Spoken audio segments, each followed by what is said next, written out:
ಇವೆಲ್ಲ ಸಹಿತ ಅಂಗಡಿಗೆ ಹೋಗಿ ವಸ್ತುಗಳನ್ನ ಕೊಂಡ್ಕೊಂತೀರಿ, ಅದಲ್ರ? ಕೊಂಡ್ಕೊಂತೀರಿಲ್ಲ? ಕೊಂಡ್ಕೋಬೇಕಾದ್ರೆ ಉದಾಹರಣೆಗೆ ಒಂದು ಪೆನ್ ತಗೊಂತೀರಿ. ಪೆನ್ ತಗೊಂಡ್ರೆ ನೀವು ಏನ್ ಕೊಡ್ತೀರಿ? ಹಣ ಕೊಡ್ತೀರಿ. ಸರಿ, ಈ ಒಂದು ಹಣಕ್ಕೆ ಅಲ್ಲ, ಈ ಒಂದು ಪೆನ್ನಿಗೆ ಎಷ್ಟು ರೂಪಾಯಿ ಕೊಡ್ತೀರಿ? ಎಷ್ಟು ರೂಪಾಯಿ ಕೊಡ್ತೀರಿ? 5 ರೂಪಾಯಿ ಕೊಡ್ತೀರಿ. 5 ರೂಪಾಯಿ ಯಾಕೆ ಕೊಡ್ತೀರಿ? 10 ರೂಪಾಯಿ ಯಾಕೆ ಕೊಡೋದು? ಅದಕ್ಕೆ ಒಬ್ಬರೇ ಇರ್ತೀರ, ಬೆಲೆ 5 ರೂಪಾಯಿ ಸರ್. ಬೆಲೆ 5 ರೂಪಾಯಿ ಸರ್. ಈಗ ನಾವು ಈ ವಸ್ತುವಿನ ಬೆಲೆ 5 ರೂಪಾಯಿ ಅಂತೇಳಿ ನಿಗದಿಪಡಿಸಿದ್ವಿ. ಇದಕ್ಕಿಂತ ಪ್ರಾಚೀನ ಕಾಲದಾಗ ಹಣ ಇತ್ತವಾಗ? ಇಷ್ಟೇ ಇತ್ತ. ಹಾಗಾದ್ರೆ ಹಣ ಅಂದ್ರೇನು, ಹಣ ಹೆಂಗೆ ವಿಕಾಸ ಆಯ್ತು ಅನ್ನೋದ್ರ ಕುರಿತು ಇವತ್ತಿನ ಒಂದು ಅಧ್ಯಾಯದಲ್ಲಿ ನಾವು ತಿಳ್ಕೊಳ್ಳೋಣ. ಆಯ್ತಾ ಸರ್? ಈಗ ಒಂದು ವಸ್ತುವನ್ನು ನಾವು ಸರಕುಗಳನ್ನ ವಸ್ತುವನ್ನ ನಾವು ಕೊಂಡುಕೊಳ್ಬೇಕಾದ್ರೆ, ಖರೀದಿ ಮಾಡಬೇಕಾದ್ರೆ ಅದಕ್ಕೆ ನಿಗದಿತವಾಗಿರ್ತಕ್ಕಂತಹ ಒಂದು ಬೆಲೆಯನ್ನು ನಾವು ನಿರ್ಧರಿಸ್ತೀವಿ. ಬಟ್ಟೆಯಲ್ಲಿ ಹೋಗಿರ್ತೀವಿ, ಸಾಕಷ್ಟು ಬಟ್ಟೆಗಳಾಗಿರ್ತಾರೆ. ಅವಾಗ ಬಟ್ಟೆ ಏನೇ ಮಾಡ್ತೀವಿ ನಾವು, ಉಂಟಿ ಬಟ್ಟೆ ಏನೇ ಮಾಡ್ತೀವಿ, ಬಟ್ಟೆಯ ಥಿಕ್ನೆಸ್ ಅನ್ನು ಕೊಡ್ತೀವಿ. ಅವಾಗ ಇದು ಹೆಂಗ್ ಮೀಟ್ರಪ್ಪ ಅಂತ ಕೇಳ್ತೀವಿ. ಸುಮ್ಮನೆ ನಾವು ಅದು ನೋಡಿ ಅದು ಮೀಟ್ರಂಗೆ ಈ ಮೀಟ್ರಂಗೆ ಅಂತ ಕೇಳಲ್ಲ. ನಾವು ಹೋದಾಗ ಏನ್ ಮಾಡ್ತೀವಿ, ಆ ಬಟ್ಟೆಯನ್ನು ಮುಟ್ತೀವಿ. ಮುಟ್ಟಿ ನೋಡಿದಾಗ ಆ ಬಟ್ಟೆ ಕ್ವಾಲಿಟಿಯನ್ನ ಚೆಕ್ ಮಾಡಿ ಮಾಡ್ತೀವಿ, ಇದಕ್ಕೆ ಎಷ್ಟಪ್ಪ ಹೆಂಗ್ ಮೀಟ್ರ್ ಇದು ಅಂತ ಕೇಳ್ತೀವಿ. ಹೌದಿಲ್ಲ? ಅಥವಾ ಏನು ಬಾಂಡೆ ಸಾಮಾನು ಹೋಗಿರ್ತೀವಿ, ಅದನ್ನ ಬಾಂಡೆ ಸಾಮಾನು ತಗೊಂತೀವಿ, ಅದ್ರ ವೇಟ್ ನೋಡ್ತೀವಿ, ಕ್ವಾಲಿಟಿ ನೋಡ್ತೀವಿ, ಇದಕ್ಕೆ ಎಷ್ಟಪ್ಪ ರೇಟ್ ಅಂತ ಹೇಳಿ ನಾವು ನಿಗದಿಪಡಿಸ್ತೀವಿ.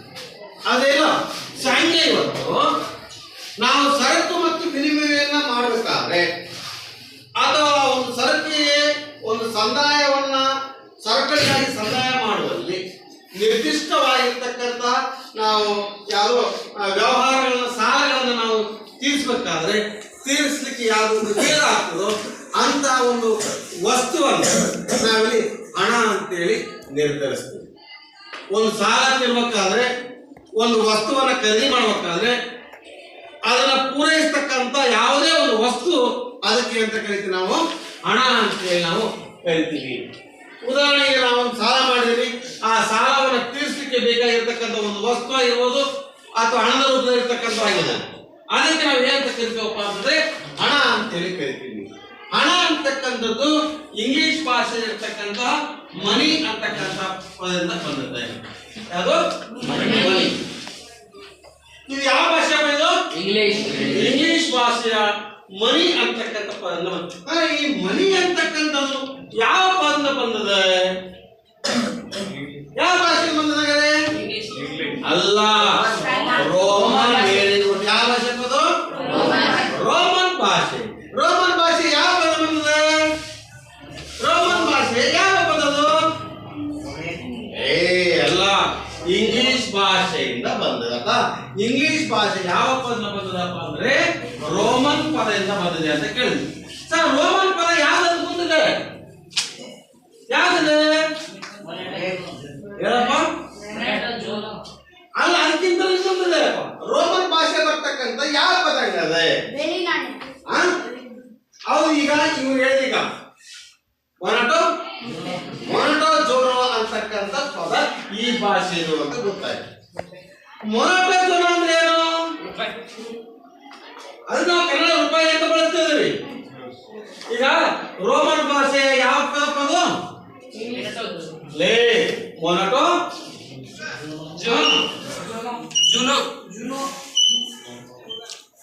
ಜುನೋ. ಈಗ ಮೊನಟೋ ಜುನೋ ಅಂದ್ರೆ ಕನ್ನಡ ಆಗ್ತದ.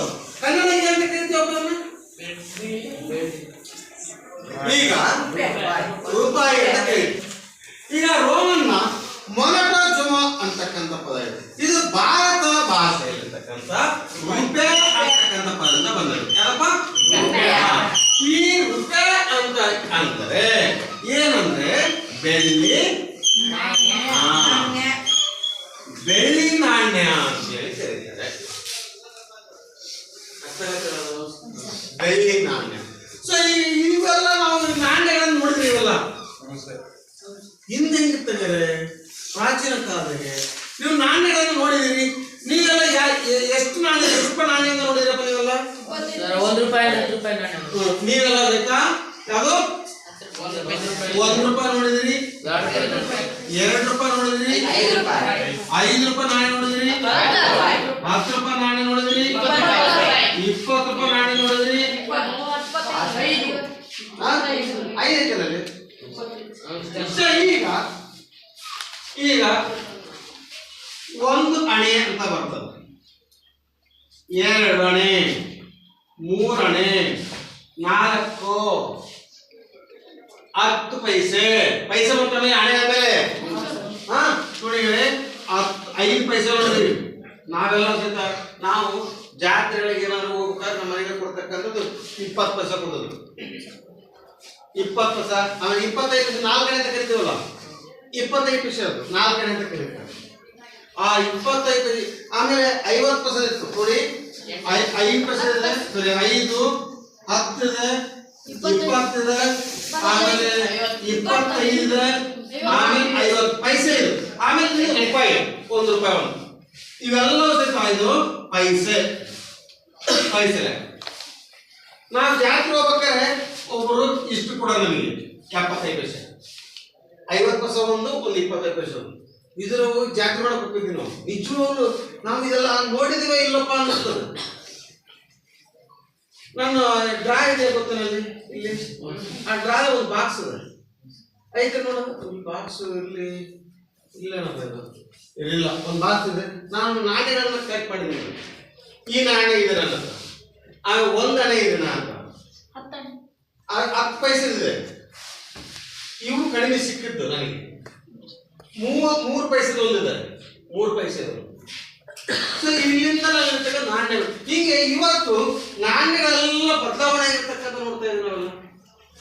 ಇದು ಹಣದಲ್ಲಿ ಆಗುವಂತ ವಿಕಾಸ ಅಂತ. ಸೊ ಈ ನಾಣ್ಯಗಳು ಬರೋದಕ್ಕಿಂತ ಮುಂಚೆ ಏನಿತ್ತು, ಉದಾಹರಣೆಗೆ ಯಾವ್ದು ಅಂತಕ್ಕಂಥ ನೋಡುವಂತೆ. ಸೊ ಹಂಗೆ ನೋಡಿ ಒಂದು ಯಾವುದು ಹಣ ಅಂತಕ್ಕಂಥದ್ದು ಇಂಗ್ಲಿಷ್ ಭಾಷೆಯ ಮನಿ ಅಂತಕ್ಕಂಥ ಪದಕ್ಕೆ ಸಮನಾಗಿರ್ತಕ್ಕಂಥ ಪದ. ಮನಿ ಅಂತಕ್ಕಂಥ ಪದವು ರೋಮನ್ ಭಾಷೆಯ ಮೊನೊಟೋ ಜುನೋ ಅಂತಕ್ಕಂಥ ಶಬ್ದ ಬಂದಿದೆ. ಮೊನೊಟೋ ಜುನೋ ಅಂತಂದ್ರೆ ಅದು ಭಾರತೀಯ ಭಾಷೆಯಲ್ಲಿ ರೂಪಾಯಿ ಅಂತ ಕರೀತಾರೆ. ರೂಪಾಯಿ ಅಂದ್ರೆ ಏನಪ್ಪಾ ಅಂತಂದ್ರೆ ಬೆಳ್ಳಿಯ ನಾಣ್ಯ. ಸಾರಿ, ಇಷ್ಟು ಆದ್ಮೇಲೆ ಹಣದ ವಿಕಾಸಕ್ಕೆ ಹೋಗೋಣ ನಾವು.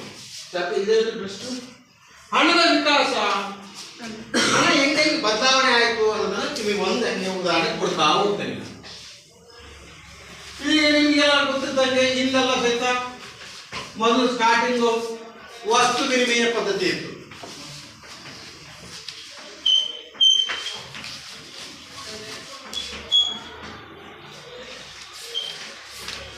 ಸರಿ, ವಿನಿಮಯ ಬದಲಾವಣೆ ಮಾಡೋದು. ಇವತ್ತು ನಾನು ಒಂದು ಪೆನ್ ಕೊಡ್ತೀನಿ, ನೀವೊಂದು ಪೆನ್ ಕೊಡ್ತೀನಿ, ಒಂದು ಸೇರು ಜೋಳ ಕೊಡ್ತೀನಿ, ಒಂದು ಸೇರು ಭತ್ತ ಕೊಡೋದು, ಒಂದು ಸೇರು ನಾವು ಯಾವುದು ಕಾಳನ್ನು ಕೊಡ್ತೀನಿ, ಅದು ಹೆಸರು ಕಾಳನ್ನು ಕೊಡ್ತೀನಿ, ನೀನು ಬೇರೆ ಕಾಳು. ಹೀಗೆ ವಸ್ತುಗಳನ್ನ ವಿನಿಮಯ ಮಾಡ್ತಕ್ಕಂಥ ಪದ್ಧತಿ ಹಿಂದೆ ಇತ್ತು ಅಂತ. ಈಗ ಉದಾಹರಣೆಗೆ ವಸ್ತು ವಿನಿಮಯ ಪದ್ಧತಿಗಳಾಗಿ ಏನಾಯ್ತು, ಭತ್ತ ಸಮಸ್ಯೆಗಳು ಆಗ್ತವು. ಉದಾಹರಣೆ, ಒಂದು ಹಸು ಇದೆ, ಒಬ್ಬ ಎ ಅನ್ನೋ ವ್ಯಕ್ತಿ ಹತ್ರ ಹಸು ಇದೆ. ಈ ಹಸು ಇರ್ತಕ್ಕಂಥ ವ್ಯಕ್ತಿ ಏನು ಬೇಕಾಗಿತ್ತಪ್ಪ ಅಂದ್ರೆ ಕುರಿ ಬೇಕಾಗಿತ್ತು, ಬೇಕಂತ ಕುರಿ. ಸೊ ಇಲ್ಲಿ ಬಿ ಅನ್ನೋ ವ್ಯಕ್ತಿ ಹತ್ರ ಕುರಿ ಇದೆ. ಸೊ ಈಗ ಏನ್ ಮಾಡ್ಬೇಕು ಅಂತಂದ್ರೆ ಇವನು ಒಂದು ಹಸುವನ್ನು ಕೊಟ್ರೆ ಇವರು ಕುರಿಯನ್ನು ಕೊಡ್ಬೇಕಾಗಿತ್ತು. ಸೊ ಹಂಗೆ ವಿನಿಮಯ ಮಾಡ್ತಾ ಮಾಡ್ತಾ ಮಾಡ್ತಾ ಬಂದ್ರು. ಕೊನೆ ಅವಾಗ ಏನಾಯ್ತು ಅಂದ್ರೆ, ನಾನು ಒಂದು ಹಸು ಕೊಟ್ರೆ ಅವನು ಎಷ್ಟು ಕುರಿ ಕೊಡ್ಬೇಕಂದ್ರೆ ಅನ್ನೋದನ್ನ ವಿಚಾರ ಮಾಡ್ಲಿಕ್ಕಂಥದ್ದು.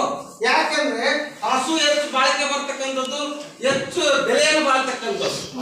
ಸರ್, ಈ ಹಸುವಿಗೆ ತಕ್ಕ ಹಾಗೆ ನಾನು ಎಷ್ಟು ಕುರಿಯನ್ನ ಇಸಬೇಕು. ಆಮೇಲೆ ಏನಾಯ್ತು, ಈ ಹಸು ಇದ್ದನು ಕುರಿ ಇದ್ದಕ್ಕೆ ಹೋಗ್ಬೇಕಾಗ್ತದೆ. ಯಾಕಂದ್ರೆ ಇವನಿಗೆ ಹಸು ಬೇಕು, ಇವನಿಗೆ ಕುರಿ ಬೇಕು. ಅಂತ ಯಾರಲ್ಲಿ ಅಂತದ್ದು ಹುಡುಕೊಂಡು ಹೋಗ್ತಕ್ಕಂಥದ್ದು ಸಮಸ್ಯೆ ಉಂಟಾಗ್ತದೆ. ಸೊ ಅವಾಗ ಏನಾಗ್ತದೆ, ಸೊ ಹುಡುಕೊಂಡು ಹೋಗ್ತಕ್ಕಂಥ ಒಂದು ಸಮಸ್ಯೆ ಉಂಟಾದ್ರೆ ಇನ್ನೊಂದೇನಾಯ್ತು, ಬೆಲೆಯನ್ನು ನಿರ್ಧರಿಸ ಇವನು ವಿಚಾರ ಮಾಡ್ತಾನೆ, ಓ ಆಗ ನನಗೆ ಒಂದು ಹಸು ಬೇಕು, ಆಗ ನಾನು ಒಂದು ಹಸುವನ್ನ ಖರೀದಿ ಮಾಡ್ಬೇಕಾದ್ರೆ ನಾನು ಮತ್ತೆ ಎಷ್ಟು ಕುರಿ ಕೊಡ್ಬೇಕು ಅವನಿಗೆ? 10 ಕೊಡ್ಬೇಕಾ, 5 ಕೊಡ್ಬೇಕಾ ಅಂತ ಅವನಿಗೆ ಚಿಂತೆ ಉಂಟಾಯ್ತು. ಈಗ ಹೇಳ್ತಾನೆ, ನಾನು ಒಂದು ಕುರಿ ತಗೋಬೇಕಾಯ್ತು, ಒಂದು ಹಸುಗೆ ನಾನು ಎಷ್ಟು ಕುರಿ ತಗೋಬೇಕಾದ್ರೆ ಅಷ್ಟು ಕುರಿ ಕೊಡ್ತಕ್ಕಂಥ ಮನುಷ್ಯ ಎಲ್ಲಿ? ಊರಾಗ ಹೇಳಿದರೆ ಅಂತಕ್ಕಂಥ ಹುಡುಕಾಡ್ತಕ್ಕಂಥ ಸಮಸ್ಯೆಗಳಲ್ಲಿ ಉಂಟಾಗ್ತದೆ. ಸೊ ಹಂಗೆ ಹಿಂದಿನ ಕಾಲದಲ್ಲಿ ಧಾನ್ಯಗಳ ಬದಲಾಗಿ ಧಾನ್ಯಗಳನ್ನು ವಸೂಲು ಮಾಡ್ತಕ್ಕಂಥ ಪದ್ಧತಿ ಇತ್ತು. ಆ ನಂತರ ಏನಪ್ಪಾ ಅಂತಂದ್ರೆ ಯಾವುದು ಪ್ರಾಣಿಗಳನ್ನ ಬದಲಾವಣೆ ಮಾಡ್ತಕ್ಕಂತಹ ಕಾಲವು ಸಹಿತ ಇತ್ತು ಹಿಂದ್ಗಡೆ ಪ್ರಾಚೀನ ಕಾಲದಲ್ಲಿ. ಸೊ ಹೀಗೆ ನಾವು ವಸ್ತು ವಿನಿಮಯ ಪದ್ಧತಿಯನ್ನು ಮಾಡ್ತಕ್ಕಂಥದ್ದು ಇತ್ತು. ಇದಾದ ನಂತರದಲ್ಲಿ ವಸ್ತುವಿನ ರೂಪದಲ್ಲಿರ್ತಕ್ಕಂತಹ ಹಣ ಬಂತು. ಸೊ ಈಗ ವಸ್ತು ವಿನಿಮಯ ಪದ್ಧತಿ ಆಯ್ತು. ವಸ್ತು ರೂಪದಲ್ಲಿರ್ತಕ್ಕಂಥ ಹಣ ಏನ? ವಸ್ತು ರೂಪದಲ್ಲಿರ್ತಕ್ಕಂಥ ಹಣ ಅಂದ್ರೆ ವಸ್ತು ರೂಪದಲ್ಲಿನ ಹಣ. ವಸ್ತು ರೂಪದಲ್ಲಿರುವಂತ ಹಣವನ್ನು ನಾವು ಇಲ್ಲಿ ಕೊಡಬೇಕು ಅಂತಕ್ಕಂಥದ್ದು ಬಂದಾಗ ಸೊ ಈಗ ಅಲ್ಲಿ ತೂಕ ನೋಡೋದು. ಒಂದು ತೂಕ ನೋಡಿ, ಇಷ್ಟು ತೂಕಕ್ಕೆ ನಾವೊಂದು ವಸ್ತುವನ್ನು ಖರೀದಿ ಮಾಡೋದು. ಸಂಜೆ ಒಂದು ನಿರ್ದಿಷ್ಟ ತೂಕವನ್ನ ಮಾಡಿ ಅವಾಗ ಸಹಿತ 8 ಸೇರ್ ಅಂತ ಗೊತ್ತು. ಸೇರ್ ಕರೀತೀವಲ್ಲ, ಈ 8 ಸೇರ್ ಒಂದು ಗಿದ್ನ ಅಂತ ಕರಿತಿದ್ರು ಅವಾಗ. ಒಂದು ಗಿದ್ನ ಅನ್ನೋರು ಹಂಗೆ 16 ಗಿದ್ನ. ಆ 16 ಒಂದು ಕ್ವಿಂಟಲ್ ಆಗದವ. ರೈತರು ಅವಾಗ ಲೆಕ್ಕ ಹಾಕ್ತಿದ್ರು. ಅವಾಗ ಯಾವುದೇ ರೀತಿಯಾಗಿರ್ತಕ್ಕಂಥ ಜ್ಞಾನ ಇರಲಿ. ಇವತ್ತು ನಾವು ಶಾಲೆ ಓದಿರ್ತಕ್ಕಂಥವ್ರಿಗೆ ಒಂದು ಗುಣಾಕಾರ ಭಾಗಾಕಾರ ಕೊಟ್ರೆ ಮತ್ತೆ ವಿಚಾರ ಮಾಡ್ತೀವಿ, ಕೆನ್ನಾಳಿ ಕೇಳ್ತೇವೆ ಮತ್ತೆ. ಆದ್ರೆ ಹಿಂದೆ ಇರ್ತಕ್ಕಂಥ ರೈತರು ಅವಾಗ ತಲೆಯಲ್ಲಿ ಲೆಕ್ಕ ಮಾಡ್ತಿದ್ರು. ಅಷ್ಟು ಮೆಮೊರಿ ಅಂದ್ರೆ ಜ್ಞಾನಕ್ಕೆ ಮಹತ್ವ ಅವಾಗಿತ್ತು ಅಂತ. ಸೊ ಹಂಗೆ ಇಲ್ಲಿ ಸಹಿತ ನಿರ್ದಿಷ್ಟವಾಗಿರ್ತಕ್ಕಂಥ ತೂಕಕ್ಕೆ ತಕ್ಕ ಹಾಗೆ ವಸ್ತುಗಳನ್ನು ಕೊಡ್ತಕ್ಕಂಥ ರೂಪ ಬಂತು ಅಂತ. ಹಾಗಾದ್ರೆ ಇಲ್ಲಿ ಪ್ರಾಮಾಣಿಕವಾಗಿರ್ತಕ್ಕಂಥ ವಸ್ತುವಿನ ಮೂಲಕ ಪ್ರತಿಯೊಂದನ್ನು ಸಹಿತ ಅಳೆಯಲಾಗ್ತಾ ಇತ್ತು. ಸೊ ಏನವಾಗ ಉದಾಹರಣೆ ಯಾವುದೋ ಚೀನಾ ದೇಶದೊಳಗೆ ಕುದುರೆಗಳ ಹಲ್ಲುದೆಯಲ್ಲ, ಆ ಹಲ್ಲುಗಳಿಗೆ ನಾಣ್ಯ ಅಂತ ಇದ್ದಿದ್ರು. ಅವಾಗ ಒಂದು ವಸ್ತುವನ್ನು ತಗೋಬೇಕಾದ್ರೆ ಇಷ್ಟು ಕುದುರೆ ಹಲ್ಲುಗಳನ್ನು ಕೊಡ್ತಾ ಇದ್ರಂತ. ಆ ಹಲ್ಲುಗಳ ಒಂದು ವಸ್ತು, ಅದು ವಸ್ತು ರೂಪದಲ್ಲಿ ಇರ್ತಕ್ಕಂಥ. ಸೊ ಅದನ್ನ ಕೊಟ್ಟು ಏನ್ ಮಾಡ್ತಿದ್ರು, ಅವಾಗ ಖರೀದಿ ಮಾಡ್ತಾ ಇದ್ದಂತೆ. ಸೊ ಇದು ಸಹಿತ ಆದ ನಂತರ ಇದಾದ್ಮೇಲೆ ಯಾವ್ದಾಗ್ತದ? ಲೋಹದ ರೂಪ ಇರ್ತಕ್ಕಂಥ ಲೋಹದ ನಾಣ್ಯಗಳು ಬಂತು. ಚರ್ಮದ ಬಂತು. ಸಾಮ್ರಾಜ್ಯ ಆಳ್ತಕ್ಕಂಥವಾಗ ಮಂತ್ರಿಗಳು ಚರ್ಮದ ನಾಣ್ಯಗಳನ್ನು ಸೃಷ್ಟಿ ಮಾಡಿದ್ರು, ಕುದುರೆಯ ಹಲ್ಲುಗಳನ್ನು ಸೃಷ್ಟಿ ಮಾಡಿದ್ರು.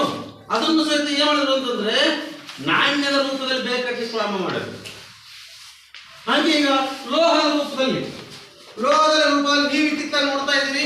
50 ಪೈಸೆ ಯಾವ್ದು ನೀವು ನೋಡಿರ್ಬೋದು, ಅಥವಾ ತಿಂಡಿ ತಿಂದಿರ್ಬೋದು, ತಿಂಡಿ ತಿನ್ನಲು ಗೊತ್ತಿಲ್ಲ. ನಾವೆಲ್ಲ ಸಹಿತ 5 ಪೈಸೆ ನಾವು ಚಲಾವಣೆ ಮಾಡಿರ್ತಕ್ಕಂಥ ನಮ್ಮಲ್ಲಿ 5 ಪೈಸೆಯಿಂದ 5 ಪೈಸೆ, 10 ಪೈಸೆ, 20 ಪೈಸೆ, 25 ಪೈಸೆ, 50 ಪೈಸೆ. ಇದಾದ್ಮೇಲೆ ಬರ್ತಕ್ಕಂಥದ್ದು ರೂಪಾಯಿ ಅಂತ. ನಾವು ಇಲ್ಲಿಂದ ಸಹಿತ 5 ಪೈಸೆ ಕೊಟ್ಟರೆ ಸಾಕು ನಾವು ಇಲ್ಲಿ ತಿಂಡಿ ಸಿಗೋದು ಅಂಗಡಿ ಒಳಗೆ. ಇವತ್ತು 1 ರೂಪಾಯಿ ಕೊಟ್ಟು ಚಾ ಕೊಡಕ್ಕೆ ಸಹಿತ ಚಾ 1 ರೂಪಾಯಿ ಚಾ ಸಿಗೋದಿಲ್ಲ. ಮಿನಿಮಮ್ ಎಷ್ಟು? 5 ರೂಪಾಯಿ ಚಾ. ಈಗ ನಾವು ಸಿಟಿ ಒಳಗೆಲ್ಲ ಇರ್ತಕ್ಕಂಥದ್ದು 10 ರೂಪಾಯಿ ಒಂದು ಚಾ. ಹೌದಾನೆ? ಹಂಗೆ ಇದನ್ನು ಸರಿ ನಾಣ್ಯಗಳಿತ್ತು. ಸೊ ಅವಾಗ ನೀವೆಲ್ಲ ಯಾವ್ದು ವಿಜಯನಗರ ಸಾಮ್ರಾಜ್ಯವನ್ನು ಕೇಳಬೇಕು ನೋಡಿದ್ರೆ, ಯಾವಾಗ ವಿಜಯನಗರ ಸಾಮ್ರಾಜ್ಯ ಅರಸರು ಬಂಗಾರವನ್ನು ತೂಗ್ತಾ ಇದ್ರು, ಅಳಿತಾ ಇದ್ರು. ಅಂತ ಒಂದು ಸಂಪದ್ಭರಿತವಾದ ನಾಡು ಯಾವ್ದಾಗಿತ್ತವಾಗ? ವಿಜಯನಗರ ಸಾಮ್ರಾಜ್ಯ. ಹಂಗೆ ಕೆಲವು ರಾಜರ ಕಾಲದಲ್ಲಿ ಬೆಳ್ಳಿಯ ನಾಣ್ಯಗಳನ್ನು ಚಲಾವಣೆ ತಂದರು, ಬಂಗಾರ ನಾಣ್ಯಗಳನ್ನು ಚಲಾವಣೆ ತಂದರು. ಸೊ ಈ ರೀತಿಯಾಗಿ ಲೋಹದ ನಾಣ್ಯಗಳು ಬದಲಾವಣೆ ಆದವು.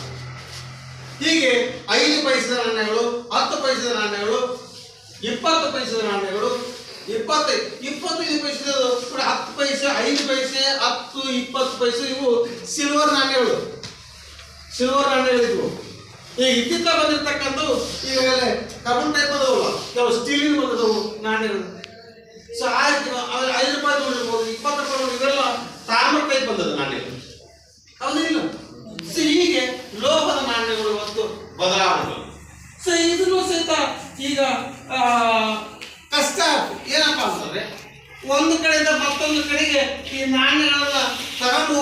ಕಷ್ಟ ಆಗ್ಬಿಟ್ಟು.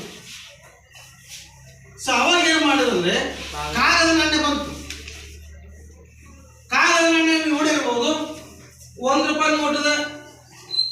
ನೀವು ನೋಡಿದ್ರೆ ಇಲ್ಲಿ ₹100 ನೋಟ್ ಅಲ್ಲ, ₹1 ನೋಟ್ ಇದೆ, ₹2 ನೋಟ್ ಇದೆ, ₹5 ನೋಟ್ ಇದೆ, ₹10 ನೋಟ್ ಇದೆ, ₹20 ನೋಟ್ ಇದೆ, ₹50 ಇದೆ, ₹100 ಇದೆ, ₹200 ಇದೆ, ₹500 ಇದೆ, ₹1000 ನಿಂತು ₹1000 ಇವಾಗಿಲ್ಲ, ₹1000 ಇದೆ, ಮತ್ತೆ ₹2000 ಇದೆ.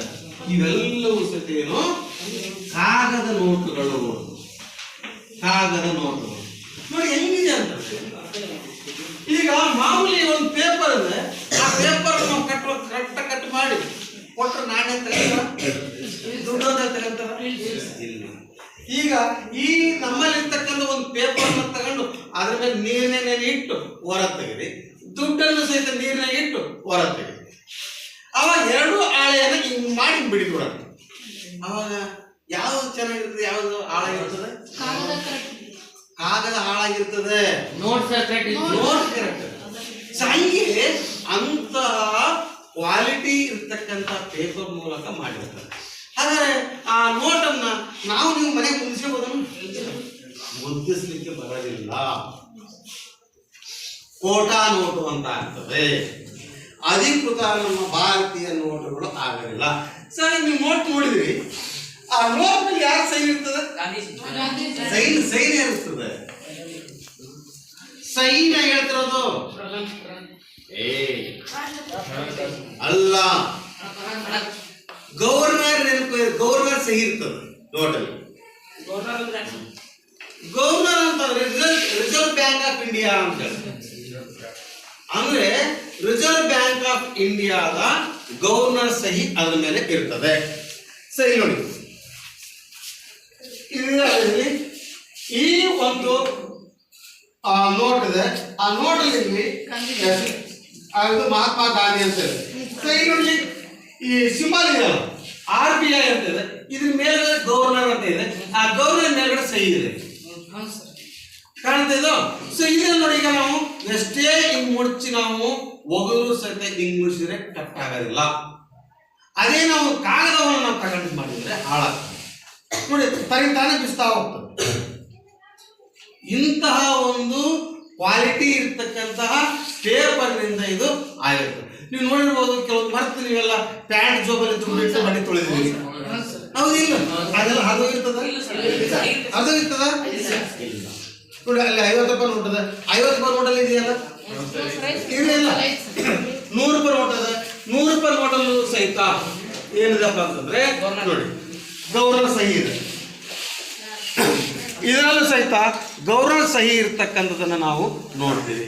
ಸೊ ಇದು ಅಲ್ಲಿ ಕೆಳಗಡೆ ಇದೆಯಲ್ಲ, ಈ ಕೆಳಗಡೆ ಸಿಂಬಲ್ ಇರ್ತಕ್ಕಂಥದ್ದು ಇಲ್ಲಿ ಇದು ಭಾರತೀಯ ರಿಸರ್ವ್ ಬ್ಯಾಂಕ್ ಆಫ್ ಇಂಡಿಯಾ ಅಂತಕ್ಕಂಥ ಸಿಂಬಲ್ ಇದೆ. ಅದ್ರ ಮೇಲ್ಗಡೆ ಗವರ್ನರ್ ಸಹಿ ಇರ್ತದೆ. ಇದು ಸರಿ, ಇದು ನಮ್ಮ ಭಾರತದಲ್ಲೇ ನೋಡು, ನಮ್ಮ ಭಾರತದಲ್ಲೇ ತಯಾರಿಸ. ನಮ್ಮ ಭಾರತದಲ್ಲೇ ತಯಾರಿಸ್ತಾ ಇದ್ರೆ ಇಡೀ ನಮ್ಮ ಜನಕ್ಕೆ ಎಲ್ರಿಗೂ ಸಹಿತ ಪ್ರಿಂಟ್ ಮಾಡ್ಕೊಡ್ಬೋದಿತ್ತಲ್ಲ, ಯಾಕೆ ಕೊಡೋದಿಲ್ಲ? ಯಾಕೆ ನಮಗೆ ಬೇಕಾದಷ್ಟು ನೋಟನ್ನು ನಾವು ಪ್ರಿಂಟ್ ಮಾಡ್ಕೋಬಹುದಲ್ಲ, ಎಲ್ಲರ ಮನೆಗೆ ಒಂದೊಂದು ನೋಟಿಗೆ ಪ್ರಿಂಟ್ ತಗೊಂಡ್ಬಿಟ್ಟು ನಾವು ಮಾಡ್ಕೋಬಹುದಲ್ಲ, ಯಾಕೆ ಬರೋದು? ಯಾಕೆ ಆಗೋದಿಲ್ಲ ಅಂತಂದ್ರೆ ಅದು ಮೌಲ್ಯವನ್ನ ಕಳ್ಕೊಂಡ್ಬಿಡ್ತದೆ. ಎಲ್ಲಿ ಬೇಕಾದ್ರೆ ನಾವು ಪೇಪರ್ ಬಿದ್ದಿರ್ತದಕ್ಕೆ ಬೆಲೆ ಇರ್ತಿರ್ಲಿಲ್ಲ. ಅದಕ್ಕೆ ಇವತ್ತು ನಾವೇ ಮನೆ ಪ್ರಿಂಟ್ ಮಾಡ್ಕೊಂಡ್ಬಿಟ್ಟಿವಿ ಅಂತಂದ್ರೆ ಯಾರೂ ಸಹಿತ ದುಡಿಯಕ್ಕೆ ಹೋಗ್ತಿರ್ಲಿಲ್ಲ, ಹೌದಾ? ಇಷ್ಟು ಅಭಿವೃದ್ಧಿಯನ್ನು ನಾವು ಸಾಧ್ಯನೇ ಇರ್ತಿರ್ಲಿಲ್ಲ, ಹೌದಾ? ಎಲ್ಲವೂ ಸಹಿತ ನಾವು ಮನೆಯಲ್ಲೇ ದುಡ್ಡು ಬೇಕಾಷ್ಟು ಮನೆಗೆ ಎಷ್ಟು ಬೇಕಷ್ಟು ಪ್ರಿಂಟ್ ಮಾಡ್ಕೊಳ್ಳೋಣ, ಮನೆಗೆ ಇಡೋಣ ಅಂತೇಳಿ ಮಾಡ್ತಾ ಹೋದ್ರೆ ನಾವು ಸಹಿತ ನಾವು ಇಲ್ಲಿ ಬರ್ತಾನೆ ಇರಲಿಲ್ಲ. ನೋಡಿ ನೀವು ಸಹಿತ ಇಲ್ಲಿ ಬಂದು ಕುಂದಿರ್ತಾರೆ ಎಲ್ಲ ಮನೆಗೆ ಪ್ರಿಂಟ್ ಮಾಡ್ಕೋಬಹುದು. ಹಣ ಏನಲ್ಲ, ಮನೆಗೆ ಪ್ರಿಂಟ್ ಮಾಡ್ಕೊಳ್ಳೋಣ. ಈಗ ನಾವು ಬರೀ ₹1 ದಾರಿಯಲ್ಲಿ ಹೋಗ್ಬೇಕಾದ್ರೆ ಸಿಕ್ಕರೆ ಏನ್ ಮಾಡ್ತಿದ್ರೆ ನಮಸ್ಕಾರ ಮಾಡ್ತಾರೆ. ಅಂದ್ರೆ ಅದಕ್ಕೆ ತನ್ನದೇ ಆದ ಮೌಲ್ಯ ಇದೆ.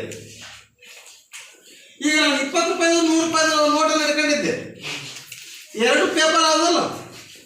ಆದರೆ 3 ರೂಪಾಯಿ ಮೌಲ್ಯನೇ ಬೇರೆ, 20 ರೂಪಾಯಿ ಇರ್ತಕ್ಕಂಥ ಮೌಲ್ಯನೇ ಬೇರೆ, ಹೌದಿಲ್ಲ? ಸೊ ಹೀಗೆ ಲೋಹದ ನಾಣ್ಯಗಳನ್ನ ಒಂದು ಕಡೆಯಿಂದ ಮತ್ತೊಂದು ಕಡೆಗೆ ಸಾಗಿಸ್ಲಿಕ್ಕೆ ಹೊತ್ಕೊಂಡು ಹೋಗ್ಲಿಕ್ಕೆ ಕಷ್ಟ ಆಯಿತು.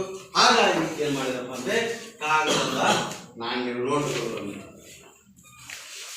ನೋಟುಗಳನ್ನ ತಗೊಂಡು ಇನ್ನೂ ಒಂದ್ ಕಡೆಗೆ ಹೋಗ್ತಕ್ಕಂಥದ್ದು ಸಮಸ್ಯೆ ಉಂಟು. ಅದು ಇನ್ನೂ ಬದಲಾವಣೆ ಆಯ್ತು. ಏನ್ ಬದಲಾವಣೆ? ಬ್ಯಾಂಕ್ ಹಣ ಬಂತು. ಬ್ಯಾಂಕ್ ಅಲ್ಲಿ ಚೆಕ್ಗಳು ನೋಡಿರಲ್ಲ, ಆ ಚೆಕ್ಗಳು ಬಂತು.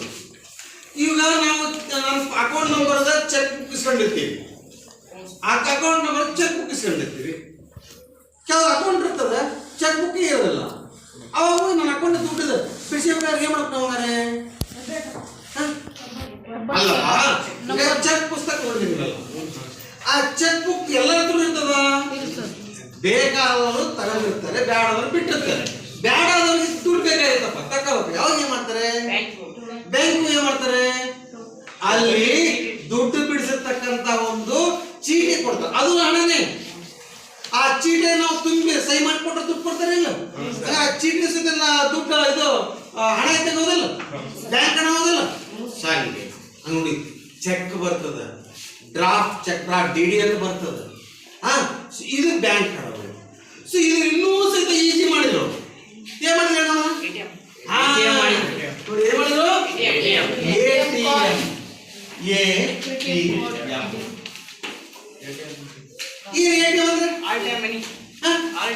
ಅಲ್ಲ, ಆಲ್ ಟೈಮ್ ಮನಿ ಅಲ್ಲ. ಏನಿದೆ ಈಗ ನೀವೆಲ್ಲ ATM ನೋಡಿದ್ರಿ, ಕಾರ್ಡನ್ನು ಸಹಿತ ಯೂಸ್ ಮಾಡಿದ್ರಿ, ಹೌದನ? ಸೊ ಈಗ ಯೂಸ್ ಮಾಡಿದ್ರಿ, ಈ ಒಂದು ಕಾರ್ಡನ್ನು ತೋರಿಸ್ತೀನಿ. ಈ ಒಂದು ಕಾರ್ಡ್, ಈ ATM ಕಾರ್ಡನ್ನು ನಾವು ಮಷೀನ್ ಒಳಗೆ ಹಾಕ್ತೀವಿ. ಮಷೀನ್ ಒಳಗೆ ಹಾಕಿ ನಮಗೆ ಇದಕ್ಕೊಂದು ಪಾಸ್ವರ್ಡ್ ಕೊಟ್ಟಿರ್ತಾರೆ. ಪಾಸ್ವರ್ಡ್ ಹೊಡೆದ ಮೇಲೆ ನಾವೇ ದುಡ್ಡು ತಕೋಬೇಕು, ಅದೇ ಕೊಡ್ತದ. ಅದೇ ಕೊಡೋದಕ್ಕೆ ಏನಂತ ಕರಿತೀವಿ? ಆಟೋಮೆಟಿಕ್ ಅಂತ ಕರಿತೀವಿ. ಆಟೋಮೆಟಿಕ್ ಟೆಲ್ಲರ್ ಎಣಿಸೋದು ಏನು? Machine. Automatic teller machine. Automatic teller machine. ಆ ಮಷೀನ್ ಒಳಗೆ ಇದಕ್ಕೆ ಡೆಬಿಟ್ ಕಾರ್ಡು ಅಂತ ಕರೀತಾರೆ. ಏನಂತ ಕರೀತಾರಪ್ಪ? ಡೆಬಿಟ್. ಇನ್ನೊಂದು ಕಾರ್ಡ್ ಯಾವುದು? Credit card. ಕ್ರೆಡಿಟ್ ಕಾರ್ಡ್ ಅಂದ್ರೆ ನಮ್ಗೆ ಗೊತ್ತಾಗಲಿಲ್ಲ. ಡೆಬಿಟ್ ಕಾರ್ಡ್ ಅಂದ್ರೆ ಏನಪ್ಪ? ಡೆಬಿಟ್ ಕಾರ್ಡ್ ಅಂದ್ರೆ ಇಲ್ಲಿ ನೋಡುವ, ಡೆಬಿಟ್ ಕಾರ್ಡ್ ಅಂದ್ರೆ ಅಲ್ಲಿ ಕೇಳಿ, ನನ್ನ ಅಕೌಂಟ್ ಅಲ್ಲಿ ಎಷ್ಟಿದೆ ದುಡ್ಡು ಅಷ್ಟು ಮಾತ್ರ ಬಿಡಿಸಬಹುದು. ಇದೇನು? Debit card. ಇನ್ನೊಂದು ಕಾರ್ಡ್ ಕ್ರೆಡಿಟ್ ಕಾರ್ಡ್. ಈಗ ನನ್ನ ಅಕೌಂಟ್ ಅಲ್ಲಿ ದುಡ್ಡಿಲ್ಲ, ಏನಪ್ಪ? Credit card. ಈಗ ಕ್ರೆಡಿಟ್ ಕಾರ್ಡ್ SBI ಕಾರ್ಡ್ ಇದೆ. ಸೊ ಈಗ ಇದು ಏನ್ ಮಾಡ್ತದಂದ್ರೆ, ನನ್ನ ಅಕೌಂಟ್ ಅಲ್ಲಿ ದುಡ್ಡಿಲ್ಲ ಅಂದ್ರು ಇದು ಮಿನಿಮಮ್ ನನಗೆ ನಾನು ತಗೊಂಡಿದ್ದಕ್ಕೆ ಇದು 2 ದಿನ ನಂತರ ಒಂದು 10,000 ರೂಪಾಯಿ ದುಡ್ಡು. 10,000 ರೂಪಾಯಿ ನನ್ನ ಹತ್ರ 1 ರೂಪಾಯಿ ದುಡ್ಡಿಲ್ಲ ಅಕೌಂಟ್ನಾಗೆ, ಆದ್ರೂ ಇದು 10,000 ರೂಪಾಯಿ ಕೊಡ್ತದೆ. ಇದು ಕೊಟ್ಟ ಮೇಲೆ ಇದು ಎಷ್ಟು ದಿನಗಳೊಳಗೆ ನಾವು ಅದನ್ನು ರೀಫಂಡ್ ಮಾಡಬೇಕು. ಅವರು ದಿನಗಳ ಕೊಟ್ಟಿರ್ತಾರೆ, ಇಷ್ಟು ದಿನಗಳ ಒಳಗಾಗಿ ನೀನು ಹಣವನ್ನ ಮರುಪಾಲಿಸಬೇಕು ಅಂತ ಹೇಳಿ ಇದು ಕೊಡ್ತಾರೆ. ಇದೆಲ್ಲ ಎಲ್ಲರೂ ಬಿಡಿಸ್ಬೋದು ಸರ್. ಹಾಗಾದ್ರೆ ATM ಕಾರ್ಡ್ ಹೋಗಿ ಬಿಡಿಸ್ಬೋದಾ? ATM ಕಾರ್ಡ್ ಹೋಗಿ ಬಿಡಿಸಿದ್ರೆ ಮಿನಿಮಮ್ ಇಷ್ಟ ಅಂತ ಇರ್ತದೆ. 10,000ಕ್ಕೆ 1,000 ರೂಪಾಯಿ ಅಥವಾ 500 ರೂಪಾಯಿ ಬಿಡಿಸ್ಕೋಬಹುದು. ಎಲ್ಲಿ ಬಿಡಿಸ್ಬೋದು ಸರ್? ಹಾಗಾದ್ರೆ ಸ್ವೈಪ್ ಕಾರ್ಡ್ ಅಂತ ಗೊತ್ತಾ? ನೀವು ಪೆಟ್ರೋಲ್ ಬಂಕ್ಗಳೆಲ್ಲ ಮಿಷಿನ್ ಇರ್ತದೆ, ಅಲ್ಲಿ ನಾವು ಬಿಡಿಸ್ಬೋದು. ಆಮೇಲೆ ಮಾಲ್ ಅಂತ ಗೊತ್ತಾ? ಮೋರು ಅಂತ ಮಾಲ್ ಇರ್ತಾವಲ್ಲ, ಆ ಮಾಲಲ್ಲಿ ನಾವು ಇದನ್ನ ಎಷ್ಟು ಹಣ ಇದೆಯೋ ಅಷ್ಟನ್ನು ಸಹಿತ ನಾವು ಇಲ್ಲಿ ಪರ್ಚೇಸ್ ಮಾಡ್ಬೋದು. ಇದಕ್ಕೂ ಪಿನ್ ಇರ್ತದೆ, ಸುಮ್ಮನೆ ಇದಕ್ಕೂ ಸಹಿತ ಪಿನ್ ಕೊಟ್ಟಿರ್ತಾರೆ. ಸೊ ಹಾಗಾಗಿ ಇದು ಡೆಬಿಟ್ ಅಂತಂದ್ರೆ ನೋಡಿ, ನಮ್ಮಲ್ಲಿ ಹಣ ಇಲ್ಲಂದ್ರೆ ಮುಂಗಡವಾಗಿ ಹಣವನ್ನು ಸಾಲ ತಗೊಳ್ಳೋದು. ಕ್ರೆಡಿಟ್ ಕಾರ್ಡ್ ಅಂತ. ಕ್ರೆಡಿಟ್ ಕಾರ್ಡ್ ಅಂತಂದ್ರೆ ಡೆಬಿಟ್ ಕಾರ್ಡ್ ಅಂದ್ರೆ ನನ್ನ ಅಕೌಂಟ್ ಅಲ್ಲಿ ಎಷ್ಟಿದೆ ಅಷ್ಟು ಮಾತ್ರ ದುಡ್ಡು ತಗೋಬಹುದು. ನನ್ನ ಅಕೌಂಟ್ ಅಲ್ಲಿ ದುಡ್ಡು ಖಾಲಿ ಆಗಿತ್ತು ಅಂದ್ರೆ ಮತ್ತೆ ಅನುಕೂಲ ನೋ ಬ್ಯಾಲೆನ್ಸ್ ಅಂತ ತೋರಿಸ್ತದೆ, ಹೌದು ಇಲ್ಲ? ಆದ್ರೆ ಕ್ರೆಡಿಟ್ ಕಾರ್ಡ್ ಅಲ್ಲಿ ಏನಪ್ಪಾ ಅಂದ್ರೆ ನನ್ನ ಅಕೌಂಟ್ ಅಲ್ಲಿ ದುಡ್ಡಿಲ್ಲ ಅಂತ ಸಹಿತ ಬ್ಯಾಂಕ್ನಿಂದ ಸಾಲ ತಗೊಳ್ಳೋದು. ಬ್ಯಾಂಕ್ನಿಂದ ಸಾಲ ತಗೊಳ್ಳೋದು. ನನ್ನ ಹತ್ರ 2 ಕಾರ್ಡ್, ಒಂದು 50,000 ರೂಪಾಯಿದೊಂದಿದೆ, ಒಂದು 10,000 ರೂಪಾಯಿ. ಇದು 10,000 ರೂಪಾಯಿ, ಇನ್ನೊಂದು 50,000 ರೂಪಾಯಿದೊಂದಿದೆ. ಸೊ ಇದು ನನ್ನಲ್ಲಿ 1 ರೂಪಾಯಿ ದುಡ್ಡಿಲ್ಲ ಅಂದ್ರೆ ಹೆಂಗ್ ಕಟ್ಟಿ? ಸರಿ, ನಾನು ಈಗ ಇದ್ರಲ್ಲಿ 10,000 ರೂಪಾಯಿ ಇದೆ, 10,000 ರೂಪಾಯಿ ಬಳಕೆ ಮಾಡ್ಬಿಡ್ತೀವಿ, ಹೆಂಗ್ ಕಟ್ಟಬಹುದು? ಒಮ್ಮೆಲೆ ಕಟ್ಟಕ್ಕಂದ್ರೆ ಆಗಲ್ಲ. 10,000 ರೂಪಾಯಿ ಕಟ್ಟಲಿಲ್ಲ ಅಂತ ಸಹಿತ ತಿಂಗಳ ಮಿನಿಮಮ್ ಅಮೌಂಟ್ ಇಷ್ಟು ತುಂಬಬೇಕು ಅಂತಂದ್ರೆ ಅಷ್ಟನ್ನ ತುಂಬಲಿಕ್ಕೆ ಚಾನ್ಸಸ್ ಇದೆ. ಈಗ ನಾವು 50,000 ರೂಪಾಯಿ ಬಳಕೆ ಮಾಡಿಬಿಟ್ಟಿದ್ದೀನಿ, 50,000 ರೂಪಾಯಿ ಒಮ್ಮೆಲೆ ಕಟ್ಟಕ್ಕೆ ಆಗ್ತಾ ಇಲ್ಲ. ಅವಾಗ ಏನ್ ಮಾಡಬೇಕು ಅಂತಂದ್ರೆ ಅಲ್ಲಿ ಕೇಳ್ತದೆ, ಕಂತು ಪ್ರಕಾರ ಕಟ್ತದೆ. ತಿಂಗಳಿಗೆ ಎಷ್ಟು? 4,050 ರೂಪಾಯಿ ಕಟ್ಟಬೇಕು ಒಂದೊಂದು ಕಂತು. ಇಷ್ಟು ಕಟ್ಟಿ ಅಂತ ಬಂದ್ರೆ ಅಲ್ಲಿ ತೀರ್ತಾರೆ. ಹೀಗೇನಪ್ಪ ಅಂತಂದ್ರೆ ಹಿಂಗೆ ಬ್ಯಾಂಕ್ ಹಣವಾಗಿ ಯಾವ್ದಪ್ಪ ಅಂತಂದ್ರೆ ಇದು ಬಂದದೆ, ಎಂತದಪ್ಪ, ಚೆಕ್ ಬಂದದೆ, ಆಮೇಲೆ ಡಿ ಬಂದದೆ, ಆಮೇಲೆ ಡೆಬಿಟ್ ಕಾರ್ಡ್ ಬಂದದೆ, ಆಮೇಲೆ ಕ್ರೆಡಿಟ್ ಕಾರ್ಡ್ ಸಹಿತ ಬಂದಿದೆ. ಸೊ ಇಷ್ಟು ಯಾವ್ದಪ್ಪ ಅಂದ್ರೆ ಹಣದ ವಿಕಾಸ ಆಗ್ತಕ್ಕಂಥ ಅರ್ಥ ಹೇಳೋದು. ATM ಸಹಿತ ಇದೆ. ಸೊ ಹಿಂಗೆ ನೀವೆಲ್ಲ ಗೊತ್ತದ ATM ಕಾರ್ಡ್ ಅನ್ನು ಯಾರು ನೀವು ಯೂಸ್ ಮಾಡ್ಬೇಕಂತ ಈಗ ಸಾಮಾನ್ಯವಾಗಿ ಎಲ್ಲವೂ ಸಹಿತ ಗೊತ್ತದಲ್ಲ. ಎಲ್ಲ ಕಾರ್ಡ್ ಅಂತ ಹೇಳಿದ್ರೆ ಅದಕ್ಕೆ ಅದು ತನ್ನದೇ ಆಗಿರ್ತಕ್ಕಂಥ ಒಂದು ಮಷೀನ್ ಅನ್ನೋ ಒಂದು ಇರ್ತದೆ. ಆ ಮಷೀನಲ್ಲಿ ನಾವು ಏನ್ ಮಾಡಬೇಕು, ಆ ಕಾರ್ಡ್ ಹಾಕಿ ನಮಗೆ ಕೊಟ್ಟಿರ್ತಕ್ಕಂಥ ಪಿನ್ ಅನ್ನ ಏನ್ ಮಾಡಬೇಕು, ಹಾಕಿದ ನಂತರ ಅಲ್ಲಿ ಯಾವಾಗ ಅಮೌಂಟ್ ಎಂಟ್ರಿ ಮಾಡಬೇಕು. ಅಮೌಂಟ್ ಎಂಟ್ರಿ ಮಾಡಿ ಕೊಟ್ಟಾಗ ಅದೇ ಮಾಡ್ತದೆ, ದುಡ್ಡನ್ನು ನಮಗೆ ಕೊಡ್ತದೆ. ಅದು ನನ್ನ ಅಕೌಂಟ್ ಅಲ್ಲಿ ದುಡ್ಡಿದ್ರೆ ಮಾತ್ರ ಕೊಡ್ತದೆ. ನನ್ನ ಅಕೌಂಟ್ ದುಡ್ಡೇ ಇಲ್ಲ, ATM ಕಾರ್ಡ್ ತಗೊಂಡು ದುಡ್ಡು ಹಾಕಿ ದುಡ್ಡು ಕೊಡ್ತದ? ಇಲ್ಲ. ಅದಕ್ಕೆ ಹೇಳ್ತದೆ ಏನಪ್ಪಾ ಅಂದ್ರೆ ನೋ ಬ್ಯಾಲೆನ್ಸ್ ಅಂತ ತೋರಿಸ್ತದೆ. ಬ್ಯಾಲೆನ್ಸ್ ಏನಾಗಬೇಕು ಅಕೌಂಟ್ ಅಲ್ಲಿ ಅಂತ. ಹೀಗೆ ಏನಪ್ಪಾ ಅಂದ್ರೆ ಈ ಹಣ ಅಂತಕ್ಕಂಥದ್ದು ಏನಪ್ಪಾ ಅಂದ್ರೆ ಈ ರೀತಿಯಾಗಿ ಬೆಳವಣಿಗೆ ಆಗ್ತಾ ಹೋಯ್ತು. ಸೊ ಇದಾದಂತ ಮುಂದೆ ಸಾಲ ಅಂತ ಒಂದು ಬರ್ತದೆ. ಆಗ ಈ ಸಾಲ ಅಂತಕ್ಕಂಥದನ್ನ ನಾವು ಮುಂದಿನ ತರಗತಿಯಲ್ಲಿ ನೋಡೋಣ, ನಿಲ್ಲಿಸೋದನ್ನ. ಆಯ್ತಾ? ಸೊ ಇದು ಕ್ರೆಡಿಟ್ ಕಾರ್ಡು, ಡೆಬಿಟ್ ಕಾರ್ಡು ಅಂತಕ್ಕಂಥ. ಸೊ ಈಗ ಇನ್ನೊಂದು ಬ್ಯಾಂಕ್ ಅವ್ರು ಇನ್ನೊಂದು ಹೇಳಿದ್ರೆ ಕ್ಯಾಶ್ಲೆಸ್ ಕಾರ್ಡು ಅಂತ. ಕ್ಯಾಶ್ಲೆಸ್ ಏನೂ ಇಲ್ಲ, ಕಾರ್ಡು ಹಾಕಂಗಿಲ್ಲ, ಚೆಕ್ ಬುಕ್ ತಗೊಳ್ಳೋಂಗಿಲ್ಲ, DDಯನ್ನು ತಗೊಳ್ಳೋಂಗಿಲ್ಲ, ಏನೂ ತಗೊಳ್ಳಂಗಿಲ್ಲ. ಇವತ್ತು ನಾವು ಮನೆಯಲ್ಲೇ ಕುಳಿತು ಎಷ್ಟೊತ್ತಿಗೆ ಆದ್ರೂ ಸಹಿತ ಯಾವಾಗ ಬೇಕಾವಾಗ ಹಣವನ್ನ ಒಂದು ಕಡೆಯಿಂದ ಮತ್ತೊಂದು ಕಡೆಗೆ ನಾವು ಟ್ರಾನ್ಸ್ಫರ್ ಮಾಡ್ಬೋದು, ಅಂದ್ರೆ ವರ್ಗಾವಣೆ ಮಾಡ್ಬೋದು. ಅದೇ ಹಣವನ್ನು ನಾವು ಮಧ್ಯರಾತ್ರಿಯಲ್ಲಿ ಎಷ್ಟೊತ್ತೇ ಆಗಲಿ ಯಾವಾಗ ಬೇಕಾಗುವ ಬೇರೆ ಕಡೆಯಿಂದ ಹಣವನ್ನು ನಾವು ಅಲ್ಲಿ ತರಿಸ್ಬೋದು ಕ್ಷಣಾರ್ಧದಲ್ಲಿ. ಅವಾಗೆಲ್ಲ ಸಹಿತ ಏನಿತ್ತು ಅಂತಂದ್ರೆ ಹಣವನ್ನು ಬಿಡಿಸ್ಲಿಕ್ಕೆ ಬ್ಯಾಂಕ್ಗೆ ಹೋಗ್ಬೇಕಾಯ್ತು, ಗಂಟೆ ಗಂಟೆ ನಾವು ನಿಂತ್ಕೋಬೇಕಾಗಿತ್ತು. ಈಗ ಬ್ಯಾಂಕಲ್ಲಿ ಸ್ವಲ್ಪ ಫ್ರೀ ಆಗಿದ್ದಾರೆ. ಬ್ಯಾಂಕಲ್ಲಿ ಸಹಿತ ಇವತ್ತು ಫ್ರೀ ಇದೆ. ಯಾಕೆ ಅಂತಂದ್ರೆ ಇವತ್ತು ಮೊಬೈಲ್ ಏನಿದೆಪ್ಪ ಅಂತಂದ್ರೆ ಯಾವುದು ಫೋನ್ ಪೇ ಇದೆ, ಗೂಗಲ್ ಪೇ ಇದೆ, ಪೇಟಿಎಂ ಇದೆ, ಹೌದಿಲ್ಲ? ಸೊ ಇವುಗಳ ಮೂಲಕ ಏನ್ ಮಾಡ್ತಾರೆ ಅಂತಂದ್ರೆ ಹಣವನ್ನ ಒಂದು ಕಡೆಯಿಂದ ಮತ್ತೊಂದು ಕಡೆಗೆ ಸುಲಭವಾಗಿ ಕ್ಷಣಾರ್ಧದಲ್ಲಿ ಇವತ್ತು ಹಣವನ್ನ ಏನ್ ಮಾಡಬಹುದು, ನಾವು ವರ್ಗಾವಣೆಯನ್ನ ಮಾಡಬಹುದು, ಬೇರೆ ಕಡೆಯಿಂದ ಹಣವನ್ನು ನಾವು ತರಿಸ್ಕೊಳ್ಬಹುದು. ಸೊ ಹಾಗಾಗಿ ಅದಕ್ಕೆ ಕೆಲವೊಂದರಲ್ಲಿ ಇದಕ್ಕಾಗಿ ಸೈಬರ್ ಕ್ರೈಮ್ ಜಾಸ್ತಿ ಆಗ್ತಾ ಇದೆ. ಕೆಲವರು ಹೇಳ್ತಾರೆ ಇದು ನೀವು ನಿಮ್ಮ ಅಕೌಂಟಿಗೆ ಇಷ್ಟು ದುಡ್ಡು ಹಣ ಬಂದದ, ನೀವು ಲಕ್ಕಿ ಮ್ಯಾನು ಅಂತ ಏನೋ ಒಂದು ಮೆಸೇಜ್ ಬರ್ತಾರೆ.